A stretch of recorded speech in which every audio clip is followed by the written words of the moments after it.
I want to introduce to you Chaitra. And Chaitra, I'll let you go ahead and pronounce your last name before I completely introduce you. So can you tell me how to pronounce your last name? Sure, Richard. First is thank you for having me. And I go by Chaitra Vedullapalli, and it rings like where do you party? So it's Vedullapalli, it is. Great. Thank you so much. Chaitra is a strategic high growth leader who bridges businesses and technology to globally scale companies and drive digital economic development. She co-founded Women in Cloud and serves as a thought leader and notable speaker in cloud technology and economic inclusion. Having presented before the United Nations and at myriad industry events, including TEDx, Grace Hopper Celebration, and Microsoft Inspire, she has been recognized with numerous awards and accolades, including Forbes 1000 Next Entrepreneur, IdeaGen Global Leadership Award, Microsoft Women's Leadership Award, and among the top 100 most innovative MarTech leaders by World Marketing Congress. Now, truth is often underestimated, Chaitra, as a vital element in nurturing meaningful relationships and establishing credibility as a leader.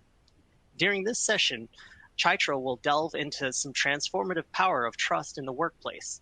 You'll discover how prioritizing trust not only amplifies your influence, but also opens the doors to greater career growth potential. Let's embark on this journey together and unleash the true potential of trust in our professional lives. Chaitra, I'll turn it over to you. Thank you, Richard. First is welcome, everyone. It's an honor to be with all of you. I know we talk about the power of trust, but a little bit about me, so at least you know who I am.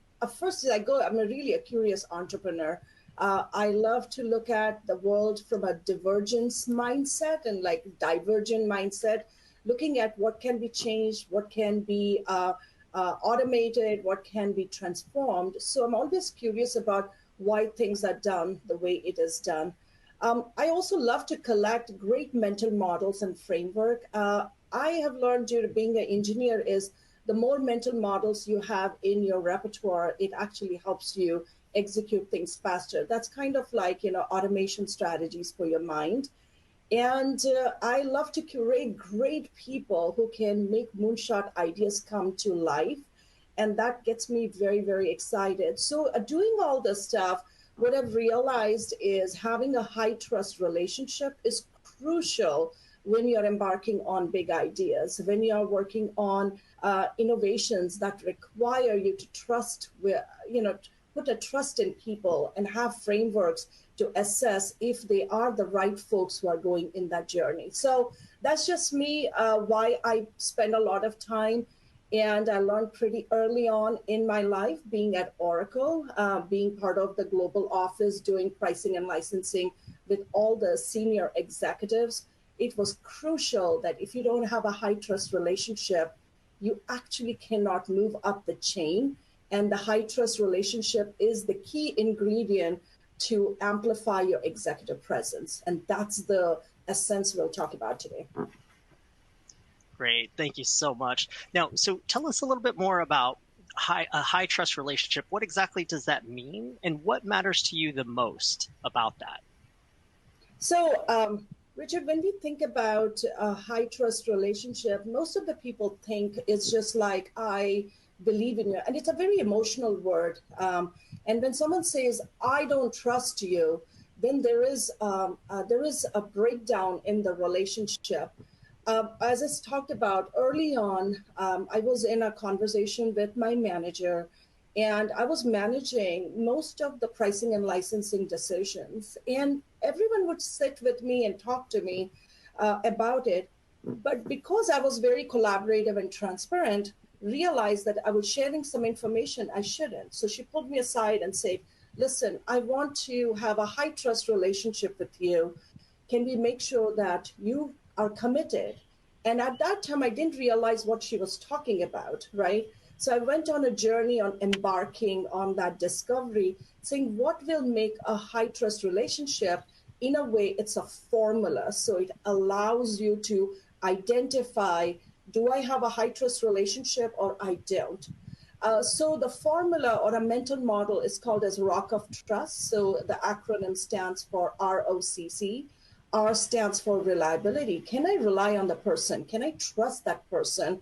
Or if I talk to you about something, I will get it done. And do you do it? Or you're just talking instead of doing? Can people rely on you? That was the first element. Second is open and honesty. How open and honest you are without getting into the space of gossip or space of destroying someone's reputation. How do you be authentic in being an open and honest so that you can make the decisions moving forward? The third one is competency. Do you have the competency to do that work with mastery? Very, very important. That means if I am given an opportunity to get something done, do I have the mastery to execute? If I don't, can I bring the person who can execute that? And the last one is compassion.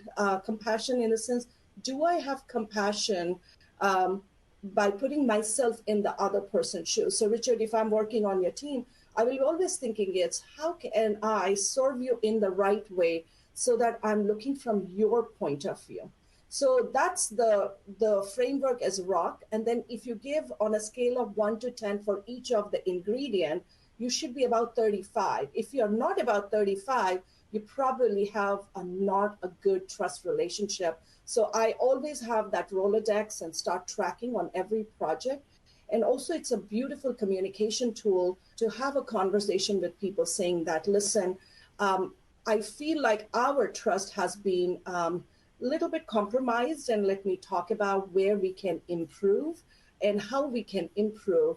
And once that happens, it's a beautiful way of engaging. It's just saying, I don't trust that person. Because when you say those 3 words, it's really destroying someone's reputation and should never be using in the workplace.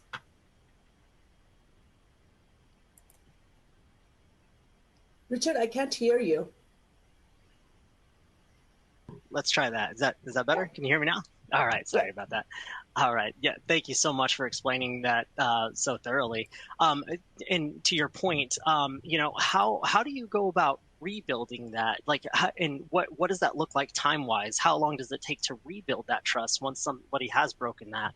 Or if you're establishing that, is it just about, however long it takes to exemplify those characteristics and to, kind of hit those marks in that 35% for each, or what does that look like for you? That's a beautiful question, Richard. Let me share a story. I think it will relate to all of you. So if you're listening to this conversation, also type in, when it comes to high trust relationship, what do you want to learn today from me and Richard having this conversation? Let me talk about 4 weeks ago. It was the graduation time. My son and I, he was graduating from university. We have a very good trust relationship, but still it was compromised. We didn't communicate effectively.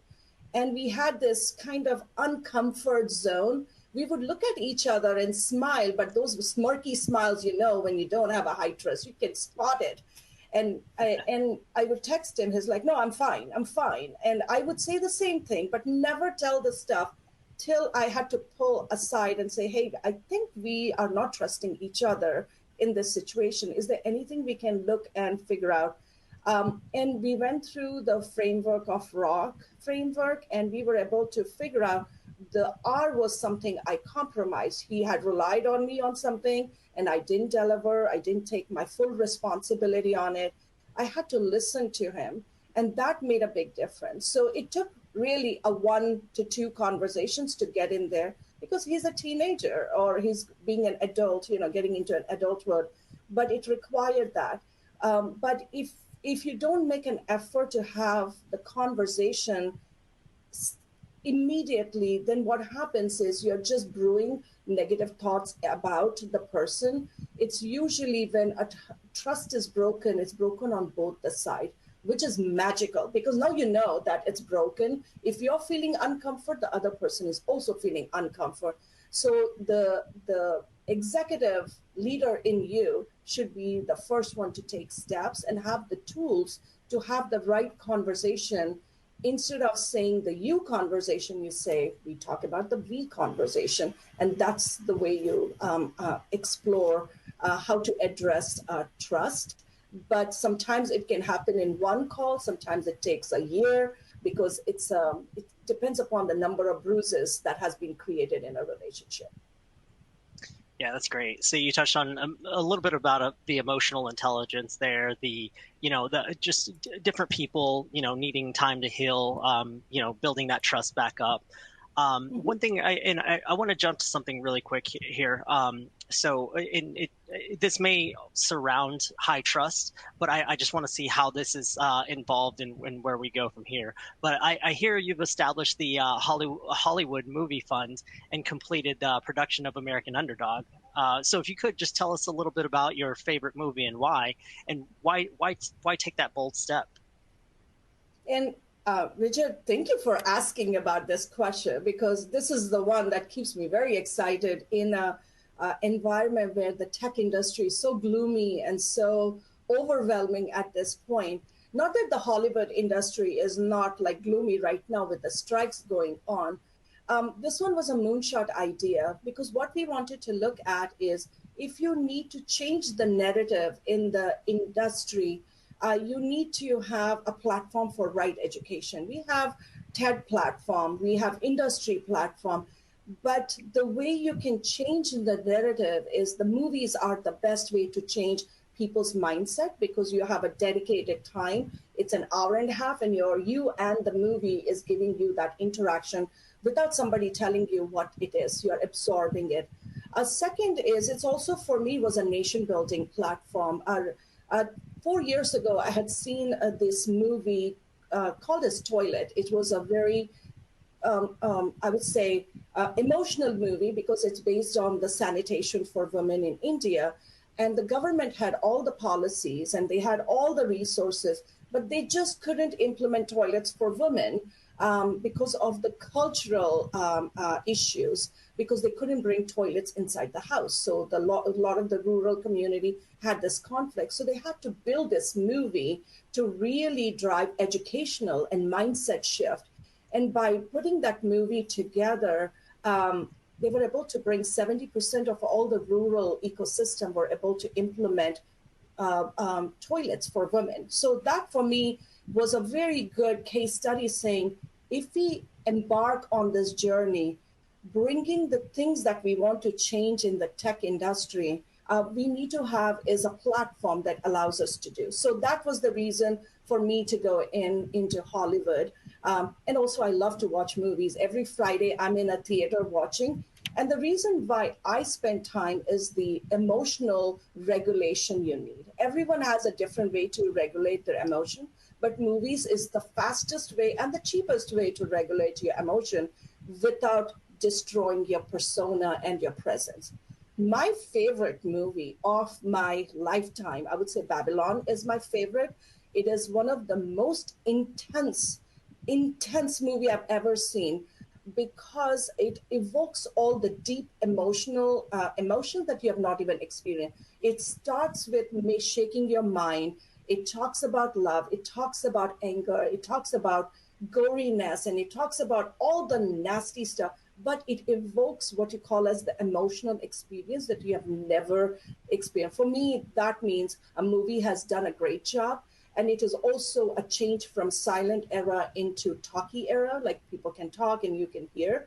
So for me, was that is a great, I would say, a platform that allows you to express your emotion. And when you're in an executive role, when you're becoming an executive, you actually activate those deep emotion because a lot of things are at stake, a lot of conversation is at stake. If you can get through the movie, trust me, you can become an executive very easily. So it gives you that emotional roller coaster ride you need.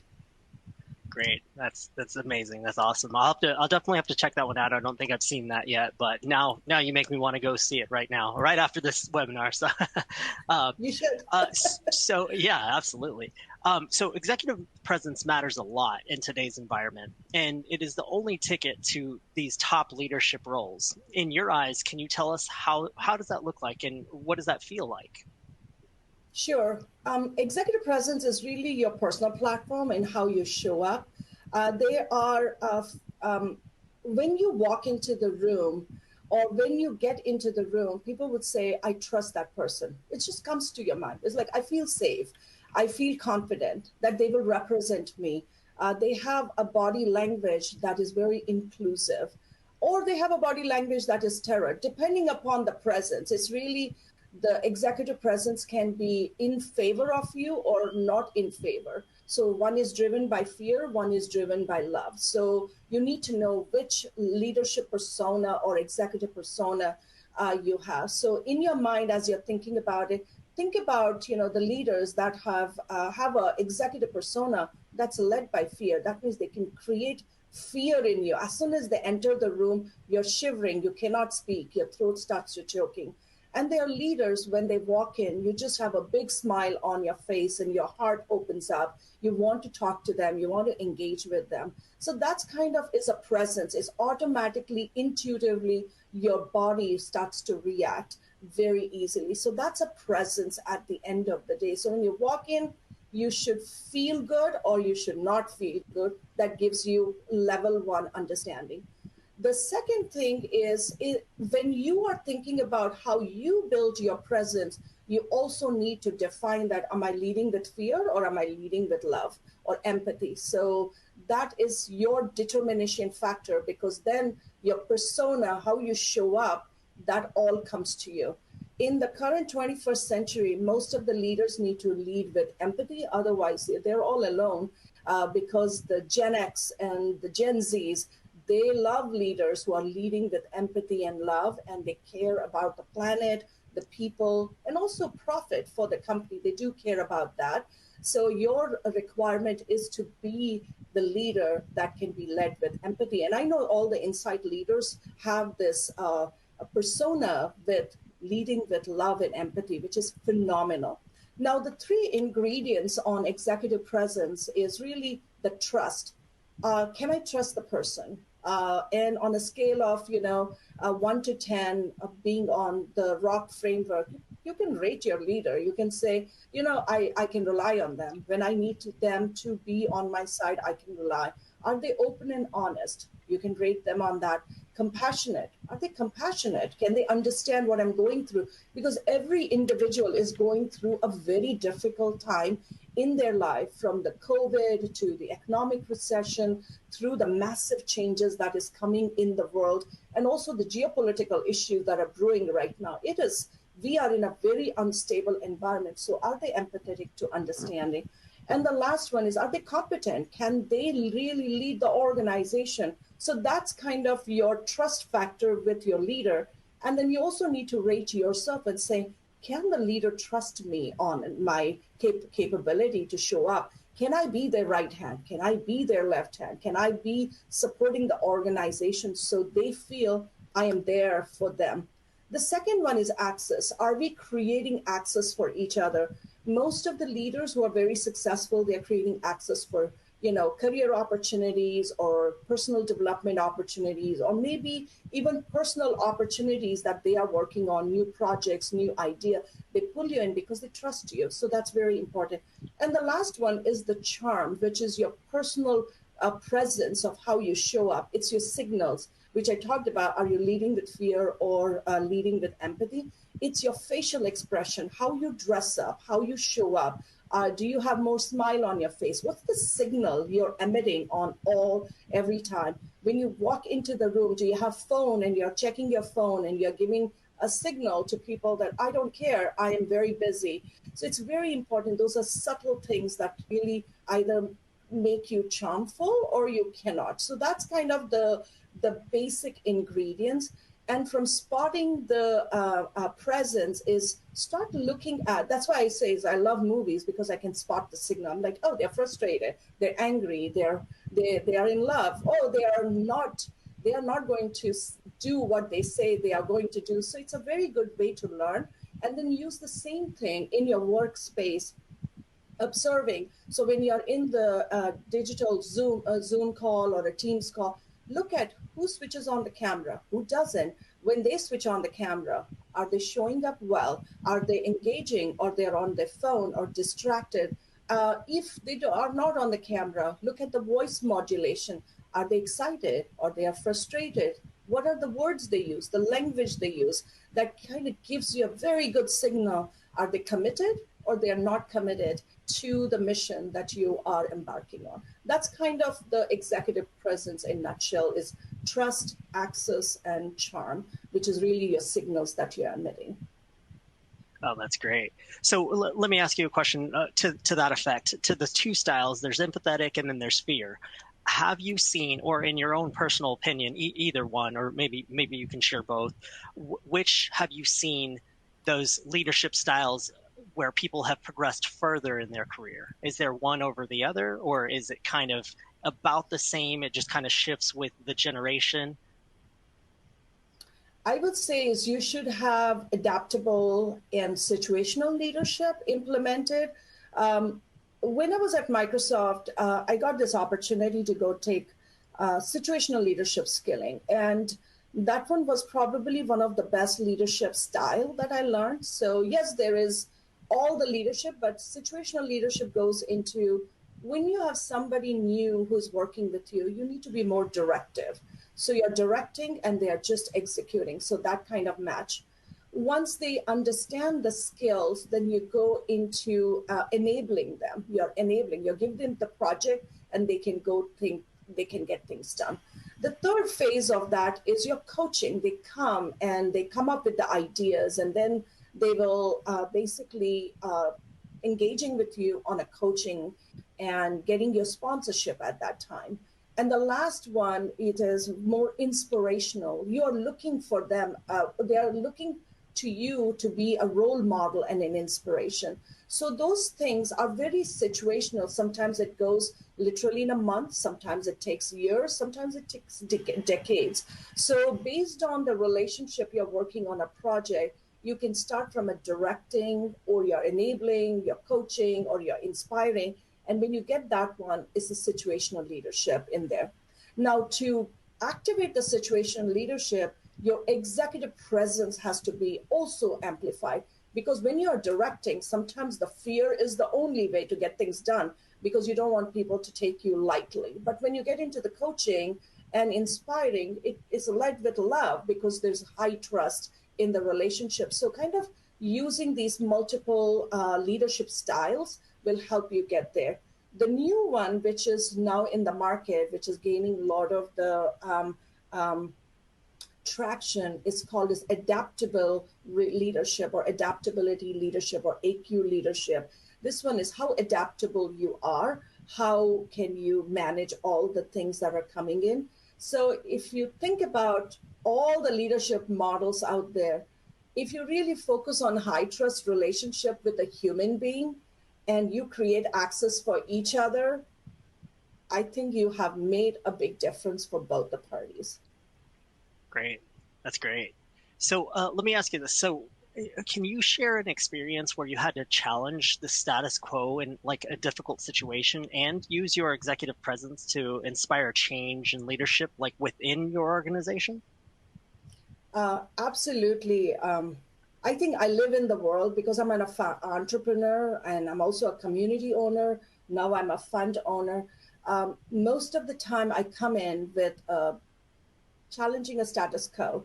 And I'm saying, why are we doing the same thing? Because the world has started to change. So what happens is you can get into the room and there's a lot of conflict in mindset. Most of the time you have conflict is on mindset. If the mindset is not aligned, you don't get the budgets, you don't get the resources, you don't get what you need. So what happens is it really, really starts to put a lot of impact, and the conflict happens, right? At that time, basically usually when I go in, my thing is to first build a relationship and get the mindset aligned. Are we on the same page? Are we committed? Are we loyal to this change that we are doing? If you and I are not on the same page, we cannot really execute a change. So if your leader comes and says, let's go do this great idea, if they don't get 100% commitment on that, I don't think you will have 100% of realization of the change.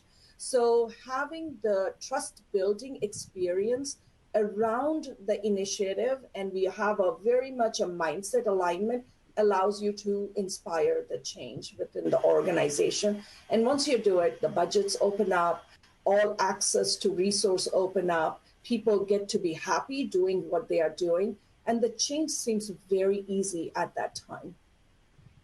Yeah, and that's a very important point you mentioned to build that trust and develop and have that like mindset. Because if you don't, as you mentioned, it's hard to make those changes occur. So actually, this brings me to another question I have. So how do you overcome those things, and how do you? I mean, there's always a few people that kind of go against the grain. We at Insight, we call them red teamers, that kind of will challenge, the status quo, so to speak, or the change, or, what have you. But how do you overcome that? How do you develop that trust, and how do you push forward and make and comfort them and, go on with the change? Got it. I'll give some movie reference and then we'll go into the conversation. The movie, I think all of you have watched The Devil Wears Prada. If you have not watched, I would say watch that, and watch Anne Hathaway's character on how she learns to assert herself in an environment dominated by a dominant leaders or boss. Very important. So the key is assertion, how you assert your idea in a positive way, where there's a language that is a language not about me, but a language about we and for the company. My boss always used to say is, the day when we are having a conversation about you, that's the day is the last day in the company. The day we are having a conversation about the company, then your growth is inevitable. So make sure you know what your language is. So when you come into the room and it's all about me, usually the organization says they are completely maxed out. They don't see the bigger picture of the organizational goals. Organization will always win against a personal goals. If you have personal goals, do it in your personal life. But when you are in an organization, it's very important you're aligned to the top goals. And because the top goals is not just the CEO goals, it's a community goals, it's the shareholder goals, it's just a lot of goals. So your key is to assert your value through the language, through the way you show up, and how you navigate in bringing everybody on the same page. And high trust relationship goes with a simple conversation is, first, please rate me on how you see the trust relationship is with me. If you can have the courage to have that conversation, Richard, you can really be very successful in any place. Yeah, great. So it looks like we have a question in the chat here, and I'll go ahead and ask it now. How can organizations regulate untrustworthy leaders? So moreover, how can you inform someone they're coming across as untrustworthy? Many people hesitate to say anything as they may not want to be confrontational or receive the retribution. Oh, wow. That is an amazing question. So remember, as soon as that you even asking that question, that means the leader is leading with fear, right? You don't have the courage to have that conversation. At that time, it's your personal choices.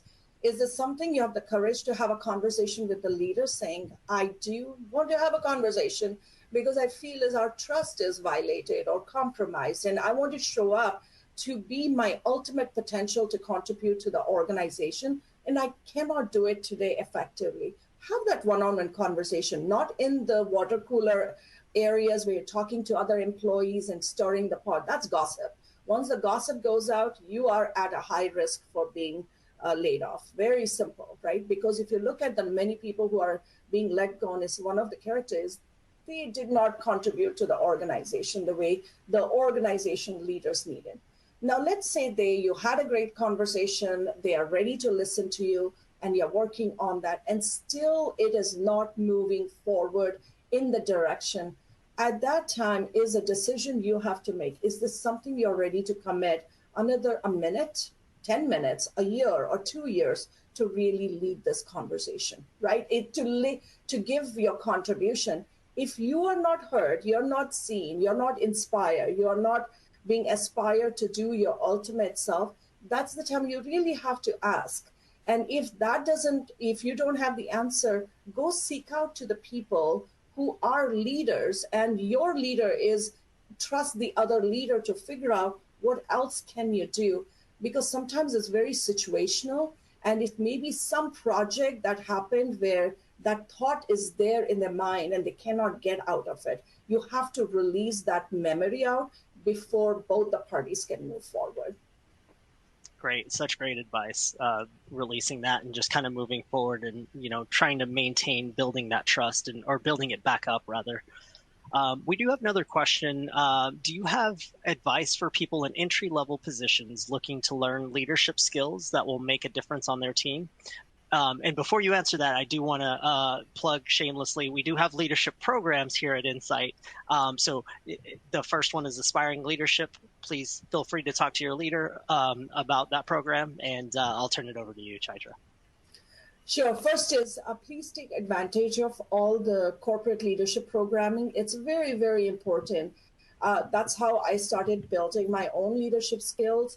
And these are one of the best because, you are getting the top and the top notch of leaders coming and educating. And Insight is known for that. So if you're in this company, you're very lucky that you have access to that. Now, if you're at entry level and looking to learn leadership skills, I would say leadership is not about a status or a title. It's how you show up every single day. Your presence is the goal is to build your presence through how you show up. When you walk in, how do you walk into the room? How do people talk before you walk into the room? When you're there, how do you have the right language? There is a book called as Leadership Phrases. I would recommend you buying that book on Amazon. It tells you how to use a word that can be very positive versus very fear-based. Really, love versus fear, it has those opportunities. And I have that book at all times. Sometimes when it's a difficult conversation, I'm usually looking at, say, how do you rephrase the same thing in a way that doesn't come with a negative tone or negative energy? So very important for you to really work every single day on what your presence look like. Once you take the courses, identify a buddy or a mate or a friend in the organization, ask them to rate you every single week on how did you show up? Did you show up well on the calls? Or ask your manager if they have time and they believe in you, ask them for the feedback. And that one will help you get through the developing of the leadership. It's a state of mind. It's not your title. It's not, if you can come in and get things done, that'll be great. So here are 3 litmus tests for you. Whether you're entry level, mid level, or a senior level, this is the litmus test. You need to do it for yourself. First is, are you a talker or a doer? If you're a talker, you ain't going to get a lot of opportunities because after a certain time, people say they just talk, they don't do. So your doer work should be 100%. That means when someone gives you, they trust you to get things done. So that's important.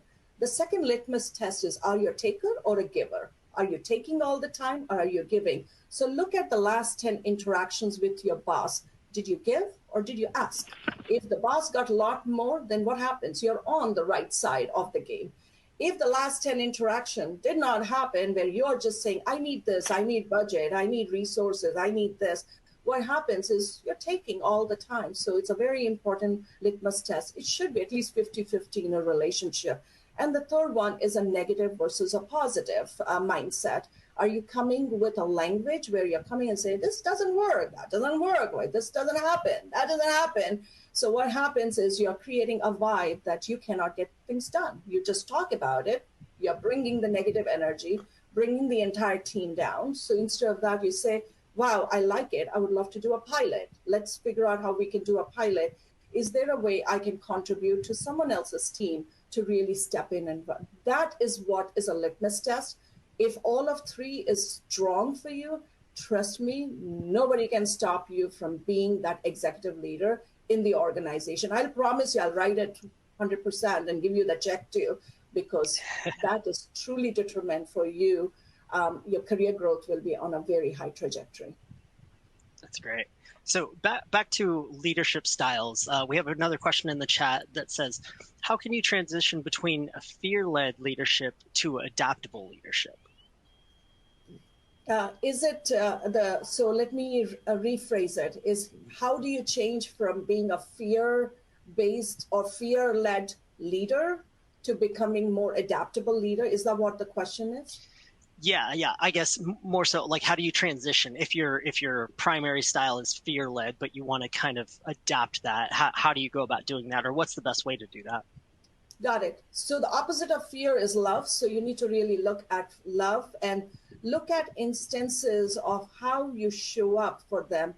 If people are not speaking in the room and you're the only one speaking in the room, that's a time you can say, let me pause for a moment. I want to get your opinion and see if they're opening up. And if there's still a silence in the room, that means you need to have a one-on-one conversation to understand how can you embark on the new journey from fear-led leadership into an adaptable and empathy-based leadership styles. And it really starts with really assessing your environment, looking at your people, how they show up. Because when you're in the room, if everybody is switching off their camera, that means they're afraid. If everyone is switching on the camera, it's a very good signal. They're very excited for it. And institutionalize a way for people to give feedback, but ask them to give a feedback from a place of love instead of a place of frustration. That's great. Such good feedback. And that kind of touches on the next question we have in the chat. So are there any tips? Well, there's two that kind of go hand in hand. So the first is, are there any tips on how to earn someone's trust faster? So that's the first question we have, but it kind of ties into, are there any suggestions on how I can help my teams develop high trust relationships with their peers? So kind of two-way street there.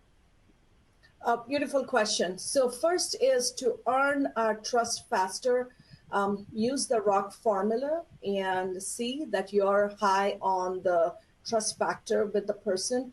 I usually sit with my family, I sit with my team, and I say, rate me on this one. Am I reliable for you? Am I open and honest? Am I competent? Am I compassionate? Rate me on that. Even my community members, even my board of advisor. And that's for me is making sure that I have a very high trust factor with that person. Very important, but you don't have to literally go and talk about the formula, but it's the conversation you have. You can have a litmus test on it. The second one is, are you getting things done? Are you giving to the person? And are you being a positive in a relation? Are you lifting the people who are around you? And they feel so much joy coming in. I wrote my own eulogy, and I wrote my eulogy saying what I would like people to say on the last day of when I'm not on the planet. What do you want? What do I want? I had like 10 words I wanted. I said, am I living those 10 words that showcases that I have accomplished my time on the planet? And am I doing all the things to accomplish that? Because that was my contribution. That means I need to go and serve people in the ecosystem. So that one for me was trying to figure out is the eulogy, then come up with a grace note for people who are very high trustworthy and they believed in me, and also going back and addressing all the relationships that did not work well. So those are kind of your techniques so you can use. At the end of the day, just get things done for them. They will notice you, and take things off people's plate. So don't add things to people's plate, and you will earn the trust very fast. Great. So before I move on to the next question, that's all relative to leadership styles, I do want to plug this in and also want to mention that this will be on demand as well. So you can also rewind if we miss anything. But they also want you to list the movies that have been referenced at the beginning of the session. So let's take a look here. So the movie is called as Babylon. So Babylon. That's the new 2022 Babylon. If you watch it, please don't hate me, because it is going to be the most intense movie of the lifetime you have ever watched. I thought Gladiator was like that, but this one was just off the chart. The second one is Devils Wear Prada. The third one is The American Underdog. That's the new movie that's coming in September. Really embarked by a woman in tech investing, and we were able to shift roles. We were able to shift language. We were able to shift a lot of things in how we want to have a story that inspires and aspires us to be our ultimate persona. And we used as a sports drama to explain that narrative. And then for people who are trying to build their executive presence, Women in Cloud ecosystem already has developed a program called as Insider Circle, Richard. They can be part of it. It helps them build their personal branding. Second is the signature talk of what they can contribute to the world and in the organization. And third is building the executive presence and building a network of people who can support them in that journey so that their leadership is growing on a regular basis and you can become the thought leader in the $7 trillion ecosystem, because we need each one of you to step in right now. That's a great segue into the next question here. So what are some quick tips on building an executive presence? Quick tips on building an executive presence. First is look at your language. What is your language that you use? Are you using the language as I don't know, I don't think they're a good person, I don't trust? That means it's of your mindset. It's how you're thinking about it. Very important. Your language should be phenomenal, amazing. So you have a repertoire of inspiring and aspiring words in your language Rolodex. So that's the first one you need to build. It's called as a leadership language. You need to build that one. The second tip would be is how you dress up and how you show up. Always dress up to your authenticity. If you want to be a bold and be recognized, then have a clothing line which is bold and reflective. So very important, because you need to align your dress style to your leadership style. You cannot have a conflict. I do have people who wear branded clothes to show that they're rich and they're bold. That's great. But it's important is to identify what your persona should look like. If you think about, any political leader, you can look at it and say, oh, that's their persona. Their blue suit, white, shirt, tie, and things. If it's a woman, they wear a blue dress or a red dress, something that really is very political in nature. In a business setting, you need to have your jackets and your clothing. It's very important. You have to invest not too much, but you need to invest to really show up like there is a presence out there. The third area is a resource library of things you can give in. So whenever you're having conversation with people, you have access to resources. Maybe you can have like 10 people, you can have people meet with them, or you have a personal brand ambassadors around you who you can bring them to a meeting. You can have money that you can invest in it. That's the fastest way. When you invest your budgets or invest money, it opens up a very new set of doors that you have never even realized that's possible. Volunteering, when you volunteer, what kind of tools and resources you can bring. So you need to have a list of resources that you can give at any given time based on the people you're interacting on your day-to-day base. And the last one is you need to have is at least 10 people you can trust at any given time. So you have is 10 to 12 personal board of directors who are in your life.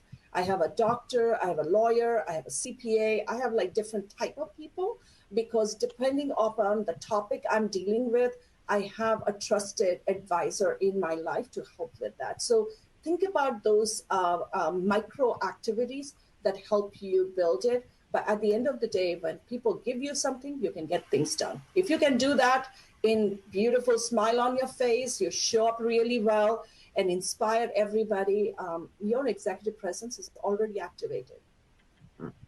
That's great. And it's nice to see. I mean, in so many different elements, trust is such a big key component of everything. And, just building that executive presence. It leads into the next question. And we've touched on this a little bit before, but maybe you can elaborate or just share a different example. But is it possible to redevelop trust in instances where it's been broken? Of course, of course. When you think about trust is built and experienced. So if it's ruptured, it's time to go back and rebuild. Very simple, right? I always say if a dish was created and I'm going to give you an analogy because I love to cook. When you're cooking a dish, you have a relationship with what you're trying to do. If most of the time it works out well because you have the recipe in mind, but sometimes it doesn't. At that time, you need to go back and fix the dish. It's not going to fix automatically, right? So it's a very simple thing in human relationships too. It will be going very smooth And sometimes there's so many reasons why someone's life is just shifting and the trust is, impacted. At that time, you really have to be in tuned in their life. This is my realization is I care about people, but the day I started caring about what they care about, the trust amplified. Does that make sense? Very subtle. I care about them, is whatever they need, but the day I cared about what they care about and I started contributing to what they care about, that's when the trust was amplified. So keep that in mind as you think about it. If you know your spouse, your kids, your manager, what they care about, and you're contributing to that one, is amazing. And you can really understand by asking a very simple question: what's keeping you up at night and what's getting you excited every day? If you can answer those two questions for that person, that means you're aligned. There's a trust That's great. relationship. To spend one day in the mind of you, Chaitra, would be amazing. Just to be able to think and reframe things. So you mentioned leadership training, and it's definitely very helpful and impactful. But what's been the best leadership training that you've taken? I would say is I've done a lot of leadership training. My favorite one is situational leadership. Has been my best gift for me over the years. The second one is business leadership. That one is how to really lead a business and how do you establish an operating system to lead a business. That has been very, very helpful. The third one is the adaptable leadership, which is a new one, which I went and took to really understand. So that one was really amazing. But I do listen to a lot of TED Talks. That's how I learn a lot of new style, because then I don't have to spend hours and hours training. So every day when I'm going on a walk or I'm working out or I'm sitting and doing nothing, then I will be watching a TED Talk. It's like usually 8 to 12 minutes. And when you watch like hundreds and hundreds of TED Talks, then you will learn it. Then the other one is I watch a lot of movies, and then I'm always documenting what was the leadership style they showed, why did they show up, and how did they go about it. So that kind of gives me, and when I want to see where the leadership is not done really well, I also watch reality shows and Perfect Love or whatever, matchmaking. It's the best thing to show what you shouldn't be doing. So that also gives me understanding. So those kind of the things is real life, and I have friends who talk about it. I read a lot about this topic. Great. And that no reality TV, folks. You hear it. Don't pick up your leadership styles from reality TV. So we have another question in the chat here. If you're in an instance where trust is actively being negatively impacted, what would the immediate next steps be to remedy the problem or to restore that trust? Oh, fantastic, fantastic. This is like you will know when the trust is ruptured, because the way you will be feeling is you will be isolated, you're not invited. This happens really a lot in the high school students because they're never invited or they're not being part of it. There's a lot of FOMO gets activated. So if the FOMO or something like an envy or a jealousy gets activated, that means you need to know your own emotion. That's very important. So now let's say you feel that has been impacted. First thing is activate your ROC formula. So assess the relationship using the ROC formula and say, are they reliable? Are they open? Are they competent or compassionate? That gives you a very good framework. And you also do it your rating. That kind of gives you a very good understanding. The second step is to send a grace note or a conversation note saying, I want to meet with you. Take them out for lunch. Take them out. You need to give at least an hour to hour and a half time for having those discussions, because the first 30 minutes, nobody will open up. Then slowly they open up, and then you kind of go into it, and then you need the last 15 minutes to resolve. And when you leave the conversation with a high five and a big smile on your face, that means you have turned the corner on that relationship. And that 1.5 hours is the most impactful hour, because you'll be uncomfortable, you will have the fear, don't know how to say it right. There will be sometimes not the the conversation you want to have, but you have to have. So you'll be in a very uncomfort position. Hold in there. It only takes 9 seconds to say that statement and pause, and you will be able to get through it. But it can be reduced. Anything can be possible when we can see the countries are able to have a great conversation to keep the world in peace. You can do it too in your personal life. Very simple. Yeah, absolutely. And that's another good point you mentioned. And another aspect that a lot of people fail to see is that when you assume positive intent, that really helps. And it helps develop the relationship, whether the trust is fractured or not. That's so important to develop. And as just a baseline, assume that somebody's coming with positive intent, whatever the case may be. And that kind of reframes the mind frame, restructures it, and kind of helps the relationship grow.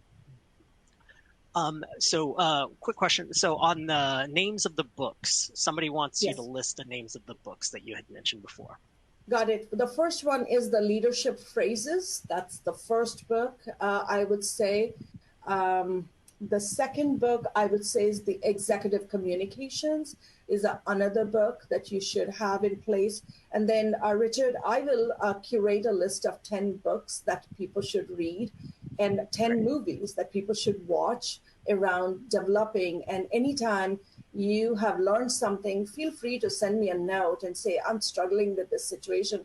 I don't know how to navigate. I'll always step in and help you out there, because that's what Women in Cloud community has been established to help, to cultivate your leadership and also celebrate your leadership, because we are in a very difficult terrain in the world right now. And if you're feeling that, you should be, because we are in that place. So give a grace to yourself. It's a growth opportunity for all of us. I'm still in that zone. I'm not perfected it, but I use it every single day. I'm very thoughtful about it in every single day. And everyone who comes on my team, I want to make sure they are aligned to our values. They're aligned to what they can get things done for the world, and they're leaving a mark and an impact in the world. They're not just cruising. Cruising is not fun. When you're a little uncomfortable and you start to work on the moonshot ideas, it's pretty phenomenal what you can do. Yeah, that's great. That's awesome. So, kind of going back to leadership styles and, teetering on, empathy versus fear, how do you, and just, based on the type of personality, whether that person is, shy, reserved, quiet, or a little more dominant, how do you go about maintaining your authentic self and strike that balance between, being assertive and being perceived as like overly aggressive, especially in, a male dominated work environment? Yeah, this is Richard, this is a question I get asked a lot also, is how do we do it? Humans are humans. Humans have nature and they have a very particular style. There's nothing about women or men, it's just humans.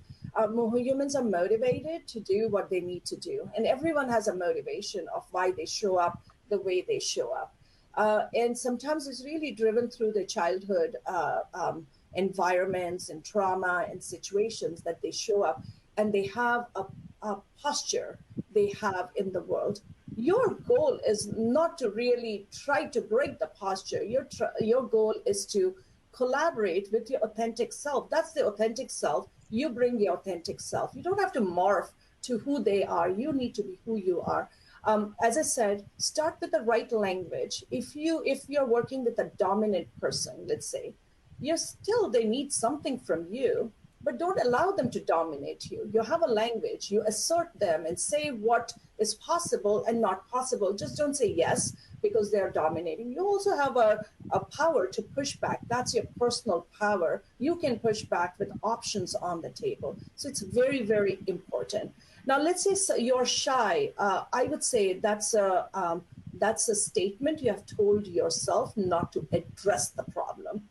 It doesn't matter whether you're a shy person or a very vocal person. Trust is an important piece that starts with communication, and it's usually one-on-one communication.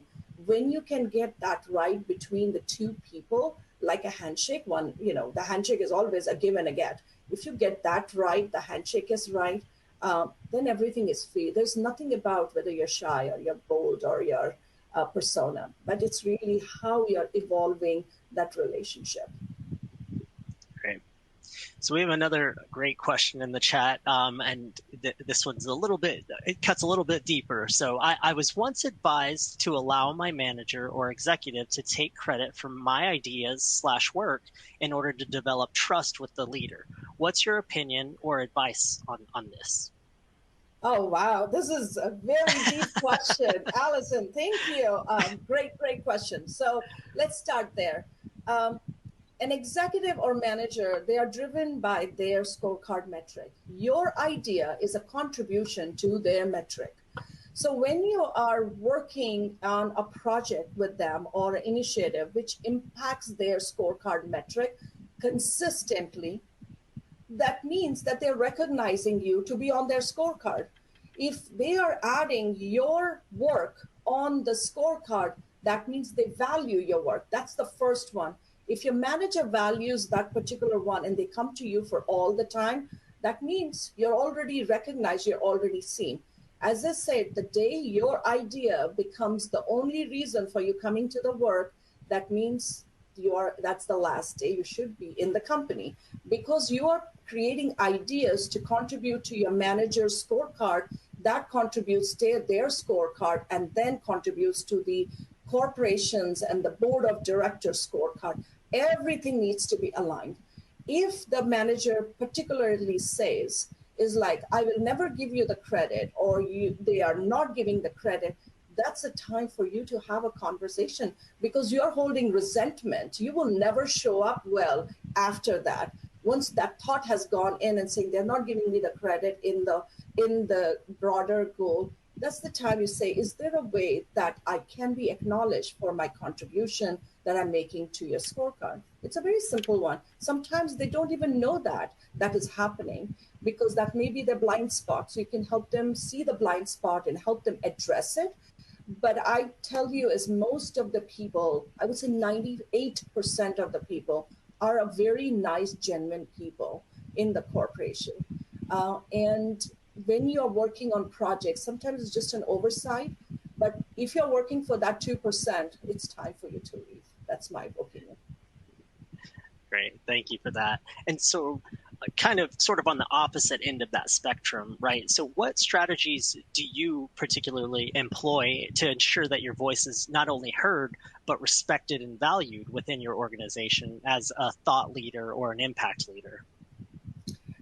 We talked about it, right? So I will give a reference to the movie called as Argo. If you have watched Argo, you should go watch Argo.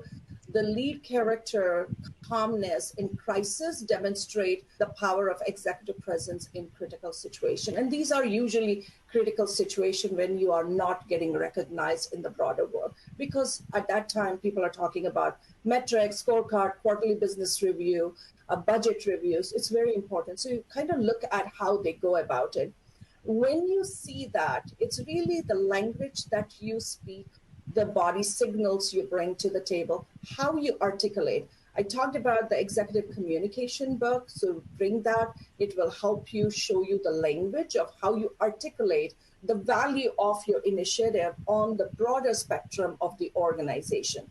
So majority of the employees, they're always talking about the tactical and operational stuff, whereas the executives are talking about strategic stuff. And that is a big mismatch that happens. So think about, how do you articulate your initiative, not at operational language, but at executive language. And the best way to do is write a PR statement or a press release about your project. It's called as PR FAQ. That's like, it's a very specific term. You can go and search on Google. And write down is a press release for your project. Every project that you want to articulate, write that. It tells you what's the context, what's the opportunity, and what are the challenges, what are your solutions, how are the solution getting implemented, what are your pilots that you're going to do. That gives you a very good idea, and the top 10 FAQs to answer that particular initiative that you're working on. Every time you work on, think about a broader organizational initiative to lift you up on a strategic scale rather than being at a tactical scale. Great. So next question, and this is This is a great one that I'm sure you'll have plenty to elaborate on. So, as a woman executive, how do you overcome the societal and self-imposed barriers to assertively express your thoughts and ideas in decision making? Oh boy, that's a good one. So um, let me think about it. So it's usually when your ideas are not heard or respected, that's kind of what happens. And being a founder and uh, it's been very interesting journey. So I was in Oracle and then at Microsoft, and I left and I said, "Oh, I want to be a B2B entrepreneur, and I want to build a cloud solution." I went into a room of investors. They said, "You're not cut out for it." Literally, that was the one. Why? Because I didn't have the business experience. I didn't know how to take a SaaS solution to market and how does it take. At that time, there were two ways I could have done: really stopped doing and gone back to corporate. Second one is challenge the status quo. That's usually the way you go. My decision was to challenge the status quo. So I would say is instead of going head on, I say this: what is missing in the market that can help me really start learning what it takes to be the next SaaS founder and build a SaaS solution in a marketplace and learn it right. Because there is a reason why the investors said that you are a great corporate executive, but not really entrepreneur, not really know how to build a business. You don't know the operating model. It did hurt me a lot at that time, but they also had the right nugget. So I usually look from where the source of feedback is coming, and do they have the source of feedback coming from the place of love and empathy, or they have feedback coming out of literally to destroy your motivation and aspiration to go. So in that case, usually I would say is always define the vision of what you're trying to accomplish. And second, have make it very visual and vivid so that people can see, and then propose two or three micro activities to accomplish that. In the last 5 years, from the time I heard that feedback to now, if you look at Women in Cloud, has become like 100,000 people in the world. It reaches over 26 countries, and we have the largest women leaders and founders in the ecosystem that are getting serviced. And Insight is a strategic partner of us because they believe that that's a needed requirement to really grow. Because a lot of us are in the same boat, but if you give them a space for them to be seen and heard and allow them to build a very good technology solution for a $7 trillion ecosystem, it's pretty good. It's less than 1%. How about we get to 10%? I think we can create a very good economic impact in the world. So that's kind of how I look at it. And I went back to the investor and say, thank you for giving me the feedback, because at that time, I could have used a resentment and anger versus really use that as a feedback to transform the industry. So I used a different route rather than lead with resentment. Great. Well, we're definitely glad that you challenged the status quo and you're here with us now sharing all your knowledge and wisdom. We appreciate that. So this kind of in the similar vein, as a woman executive, sometimes you may face resistance in the pursuit of leadership roles. How do you go about managing the doubts and the fears that may come with such challenges and continue to manifest your executive presence? As we talked about this one multiple times, really be the person who can get things done. Be the person who can inspire and aspire action in people and have a very high trust environment that you're working on. When you walk into the room, whether it's your boardroom or your initiative, or whether it's a scorecard or a quarterly business review, when you walk in, people should know that you can get things done and you are there to create value for the organization. In doing so, you also grow with the organization and the leadership around you. That's great. All right, so we're gonna switch it up just a bit. We're gonna play a little game now, and it's a would you rather game. Okay, so would you rather have the ability to speak and understand every language in the world, or have the ability to communicate with animals, and why? Oh, wow, Richard. This is going to be fun. So let me think. I love languages. I already know 7 languages. And I love to communicate with people. I don't have a pet, probably because I don't know how to communicate with a pet, and I'm afraid of pets, animals. So I think I will choose the ability to speak and understand every language in the world, and to the dated what Cleopatra was talking in her times of how she spoke, what was the language she used to communicate. So I want to go because I'm a history buff and also I love the future. So I like learning languages, and I think that's why I'm fascinated by executive language. So I'll go with the ability to speak and understand every language in the world, because that means I get to touch 8 million people and I get to connect with 8 billion people around the world. That's amazing. And which 7 languages do you know? So I know Hindi is one, English. I know Telugu, Kannada, Punjabi. I know Nepali and a little bit about there was one more, Tamil. So these are all Indian languages. There are 26. I know probably 8. I want to learn Spanish. I want to learn Italian. And I also want to learn Chinese. Yeah, great. So one quick question on that note. So what exactly is it that makes you scared of pets? Is it the communication barrier? Is that what it is? I think I'm not good with taking care of them. I Fair. am surprised that I can actually take care of my 2 boys. And I was like waiting when they grow up out of the diaper zone so that they can take care of themselves.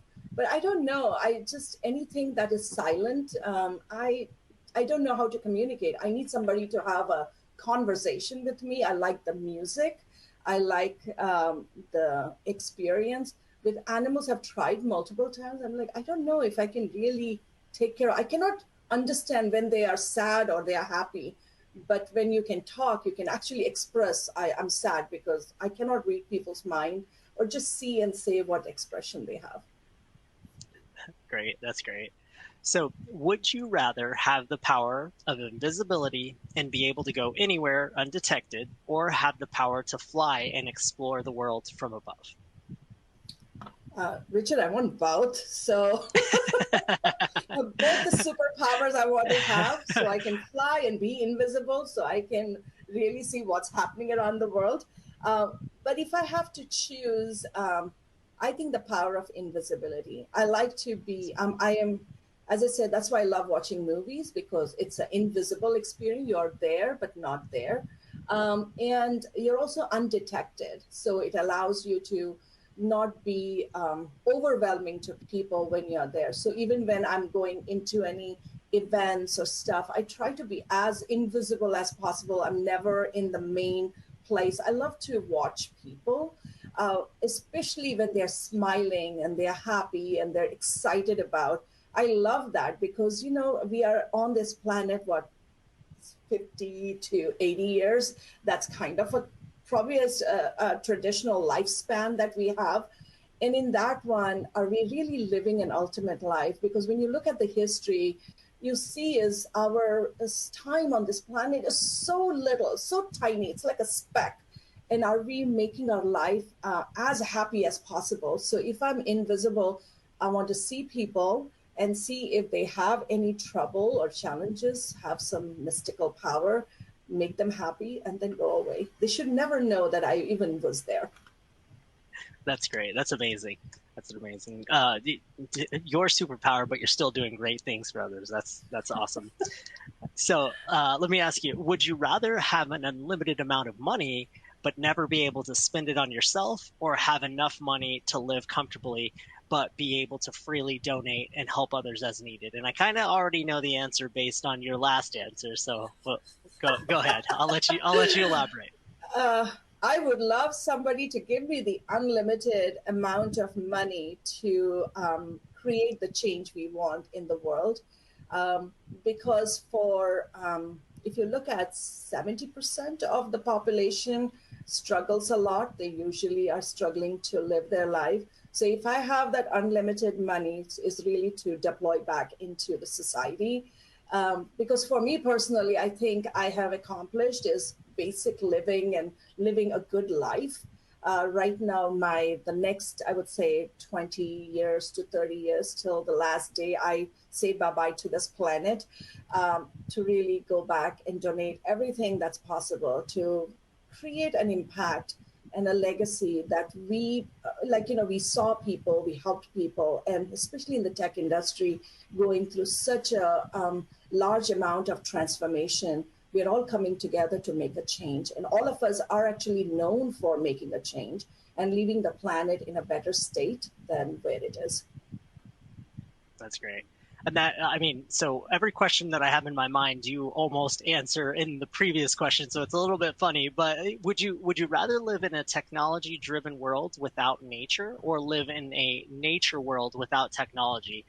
And more so to that question, how do you think technology has impacted both positively and negatively the world around us? So I think this is a very tricky question, Richard. I don't think we can ever live without a nature or a technology. Both of them have to be important. I think we need some guidance and limitations for us not to go crazy. My biggest thing that I'm working on in the technology is, can we have the right consent, the right identity, and the right data policies in place so we can actually live really well? But I do love the nature. I love that we can be in the outdoor and really recharge ourselves. The nature allows us to do spiritual growth, whereas the technology allows us to live a great life. It's very important. Those two are very important. So I would say is both should be there. I don't think I can sacrifice any one of them. I want both, and I love technology. Yeah. Yeah, absolutely. So we have another question in the chat. If you took a role as a manager of a new team tomorrow, what would be the first steps you would do on day one to begin developing trust with your new team? And they're thinking first steps, very first steps. Wow, that's a good one. So if I take my first, I would say my 90-day step is building a value system. What's our common values as a team, which is aligned to the organization? Because you'll have the organizational values or the company values, but how are we embodying those values, or how are we tweaking the values to really drive the change? The second thing is, what does our yearly goals look like? What are our metrics that we need to work on? And then identifying who's going to do what. It's very important so that we know who can actually, I would say, the heads of the department who can lead that stuff. So it's really driven by the goals. Then you assign the roles and responsibility to the goals, and then build a go-to-market. How do we do a go-to-market about our product inside the organization, outside the organization? We have the go-to-market plan. Once that is done, we'll really figure out how much investment we need, what kind of people we need to connect. And the last one is doing a PR FAQ of what is our success looks like every 3 months, 6 months, 9 months, and 12 months. And if we met as a team, I would say we have accomplished a very, very good, I would say, operating team, along with a high trust relationship, because you can only achieve the goals if you have a very high trust relationship. And the scorecard identifies where we have a breakdown, and we course correct every day or every week. Yeah. That's great. So quick question on that that just sparked. So when you come into an organization, you define the roles and responsibilities. Do you ever, or has this happened to you, or if this instance ever crossed your plate, how would you approach this? But in an event that you have, person A doing something that maybe that's not their strong suit, they're in the position and they're doing it, and they're doing it okay for the most part, but you feel that they're strongly suited for a different position, but that position's already filled. How do you go about managing that, or how do you shift around pieces, or what does that look like? Sure. Richard, I was recently introduced to a framework called as Working Genius Model. So it's not about the task, but it's about the energy that people bring to the workplace. So it really talked about is some people just love to wonder. They can come up with great ideas, and they love research, and they love doing that. And that gets them activated every single day, and they look forward to come. The second one was innovation. Can they look at people who have like concept and research data? Can they convert into a tangible ideas? So that's another type of people where the energy is activated. The third one is discernment. Can they look at the trends and the scenarios and say, you know what, based on this pattern, this may be a great idea to execute. So they kind of help you pattern,ize this environment and they can do it. And that comes naturally to them. It's their superpower. The fourth one is focused on enablement. They get really excited enabling teams, coming up with learning programs and writing content and whatever it takes to enable. The fifth one is galvanizing, that they can galvanize the people, get excited to do that. And the last one is tenacity. They have a tenacious mindset to get things done. So if you look at that, you can look at that pattern. You can really look at how many of the team members are tenacious to get things done, how many people are very good at galvanizing the organization and the customer and partner, how many people can enable the right things so that the people who are galvanizing and people who need to get things done, they get pieces done. And do we have the right innovation mindset, discernment, and also the wondering, which is more strategic in nature, but that has to be done. So that is your energy zones of the human being, and you put them into the right energy zone. And then you look at the role and say, how much percentage of that role requires that kind of energy that needs to be implemented? That allows you to look at it and say, oh, I can use Richard, for example. You'll be great at galvanizing people. So your role should have 80% more galvanizing, because you will come to work supercharged, super excited. Yes, you will get the things done, but that's your core energy that you're bringing. So that's kind of my model that I'm using lately, and I love it. I love it because I'm not overwhelming anybody. Everybody's coming with their energies, like superpowers to the table. Yes, we have to get things done. Trust me, we have to, but you're also activating their super energy zones that allows them to be very accomplished. Even my house life has become really good because I know what's the working genius model for my kids, my husband, and my broader ecosystem. So I know exactly who to reach out to when we need to activate a moonshot idea versus a simple project. So that kind of helps you out. Great. I think you have another superpower. I think it's mind reading. You're reading all my questions that I'm about to ask you and answering them in the last question. But no, I want to ask, based on that whole concept of the working genius, how do you, you have people that are activized by or excited by different elements, right? You want to keep them at that level because that's how they perform best. That's when they perform best. So in doing so, if you have a team that's fully activized and energized, but you have a bottleneck elsewhere, like in a different organization or a group rather, but you have to consistently work with them and through them to get things done, how do you go about maintaining that level of energy still and just keeping everybody on the same page and where things should be functioning and operating at? And great one. So this one is where it's a cross group or cross organization collaboration, right? Let's say your leader has done a fabulous job with the team and you're all humming and humming really well, but you have another team or multiple teams you have to work in. This is a task of the leader to drive collaboration and integration. If they are not doing that work, then the entire team starts to collapse. For the leader to go up the chain, they have to drive a lot of those integrations and collaboration. And if you're seeing that there is a lot of breakdown happening in the cross-group collaboration, you have to look at is there a leadership alignment, mindset alignment happening? If it's not, that should be the first place to build a leader-to-leader trust. If the leader-to-leader trust is not happening, the organizational handshake will not. You may want to do it, but the bosses cannot talk and they cannot come together, then the teams are not humming. Let's say they're humming, they have a mindset. You should be doing group exercises and implementing some standard practices around what trust building looks like on a quarterly basis. You're bringing them into quarterly business review, giving them a chance to share their impact with your team. So kind of a lot of those, that's where the galvanizing person comes very handy. Your leader may not have it, but the galvanizing skill set will bring people together and galvanize them to work towards a common goal. So that's kind of how I would use it.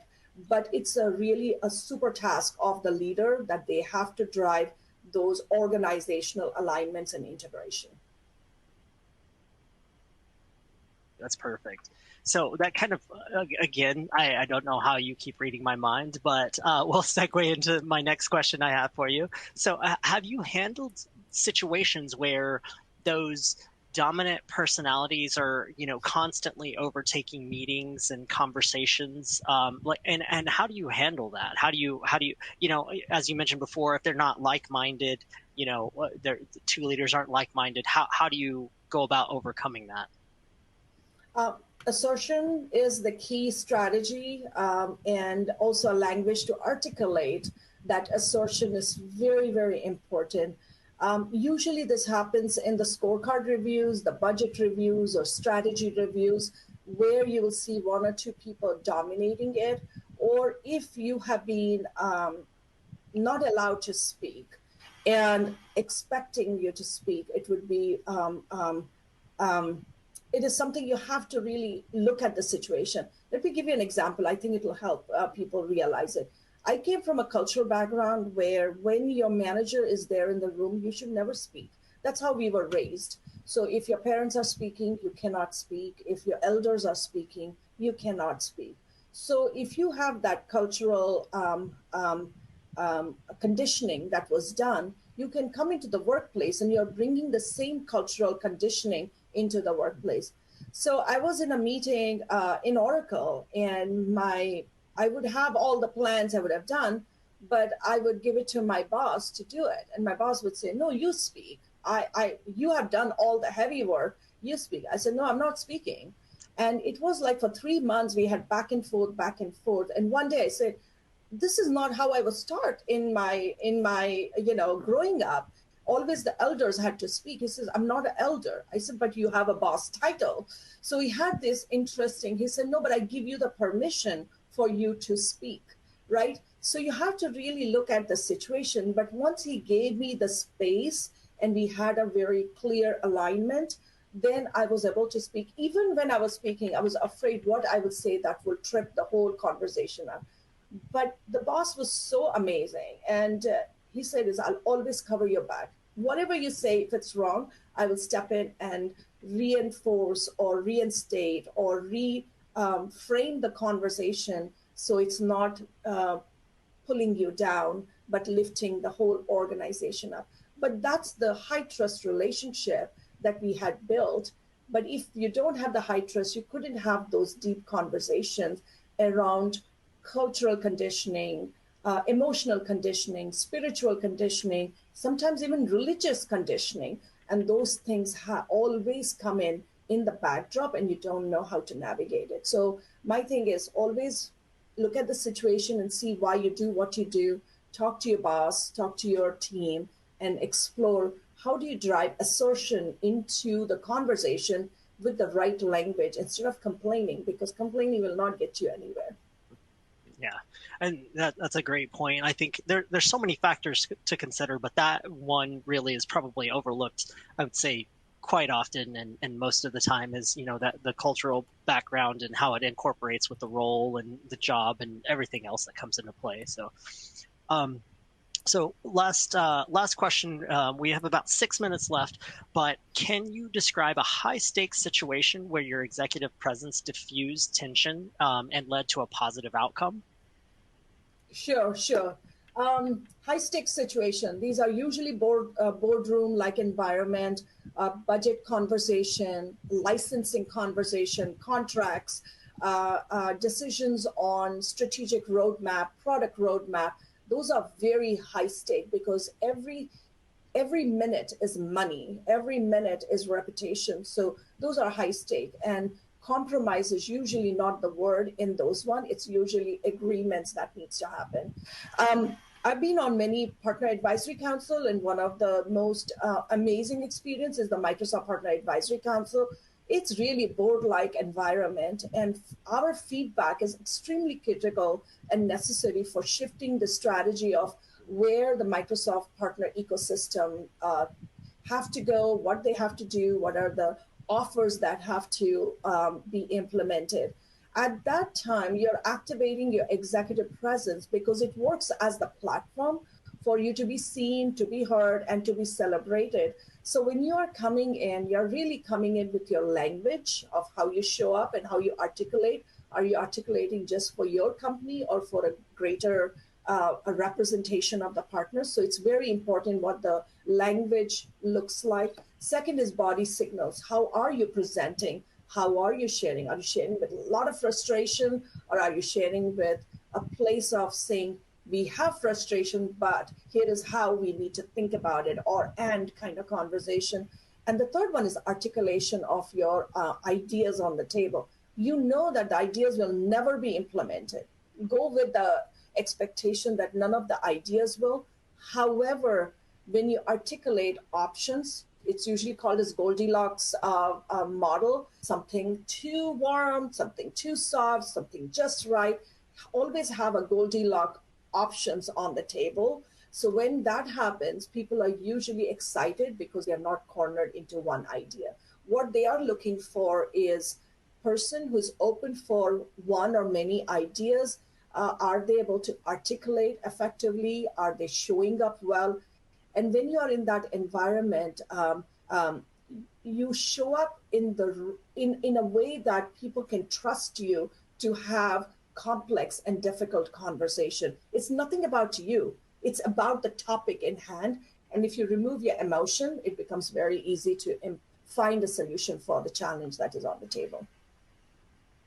That's great. That's awesome. Awesome to hear. Are there any final thoughts you want to leave our audience with? First is I want to ask all the people who are still on the call, on the scale of 1 to 10, 10 being I learned something, and 1 is I don't know why I'm here. So tell us, like, on the chat, what is the rating? Because I want to know, did you get something out? And second is, what is one takeaway you're going to take away from this conversation? Because for me to spend this time with all of you is to help you be a leader that, leadership that you can cultivate and also be celebrated in the industry, so we can all work together really well with a great joy and happiness. So that's my first thing. Now, final thoughts.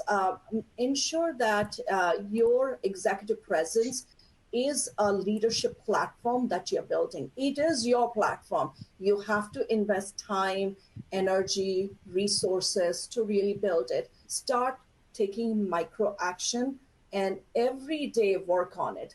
As simple as writing a gratitude statement for your own self and giving yourself a credit that you're working in the right journey. Very important. Coming to the world with a very positive state of mind is important.